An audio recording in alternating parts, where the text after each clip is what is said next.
Wondering if you can eventually move into the property your SMSF owns?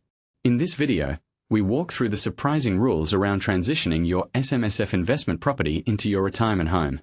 Let's dive in. Okay, so you've got a self-managed super fund and maybe it owns a great property. The dream for so many people is to one day retire and live in it. But how does that actually work? It's not as simple as you might think. Let's dive into the rules you absolutely have to know. This is probably one of the most common questions we hear from trustees, and for good reason, right? I mean, the answer could literally shape what your retirement looks like. That's why getting this right is so important. I mean, think about it. After all those years of watching this investment grow, what could possibly be better than making it your actual home? It's the ultimate payoff, the real retirement dream. But, and this is a big but, the path from investment to your front door isn't as simple as just moving in when you stop working. The ATO has some very specific rules, and you've got to navigate them carefully. All right, so let's tackle the big question head on. The answer is, well, it's a yes but kind of answer. Let me explain. So yeah, the short answer is yes. But, and this is crucial, you can't just move in, even after you stop working. The property has to stop being a fund asset first. It has to be legally transferred out of your SMSF and into your personal name. Think of it as changing its legal identity.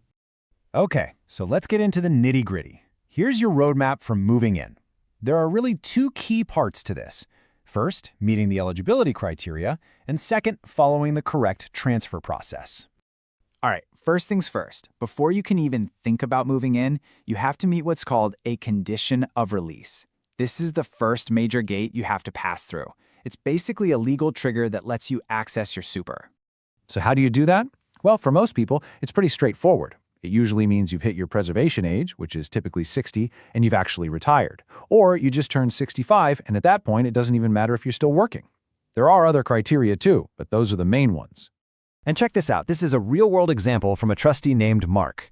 He had the dream, right? The beachside apartment his fund bought. But he had to wait. He couldn't even start the process of getting it into his own name until he officially retired at 60. The rules set the timeline, not your own wishes. Okay, so once you're eligible, you then have to follow this four-step process. And I want to be really clear. This isn't a suggestion. It's a non-negotiable set of steps you have to follow, in this order. And this quote from a financial advisor really hits the nail on the head.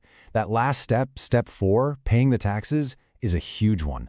So many people get caught out here. We're talking capital gains tax and stamp duty, and these can be really significant amounts. You have to factor these costs into your planning. Which leads us perfectly into the costs and the pretty serious consequences if you get any of this wrong. Let's call these the toll booths and warning signs on our little roadmap. Okay. Pay close attention to this because the timing of the transfer is absolutely critical. Look at the difference here. If you transfer the property while your fund is in the accumulation phase, you're going to pay tax on the capital gain. But if you do it when your fund is in the pension phase, that tax bill could be zero. Zero.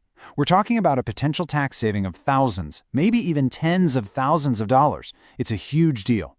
So just to be absolutely crystal clear on this point, before you meet that condition of release, can you live in the property? The answer is a firm, absolute no. You can't even use it for a weekend getaway. It's strictly off limits for personal use until it's officially and legally out of the fund. And if you're thinking, what's the big deal? Well, the penalties are severe.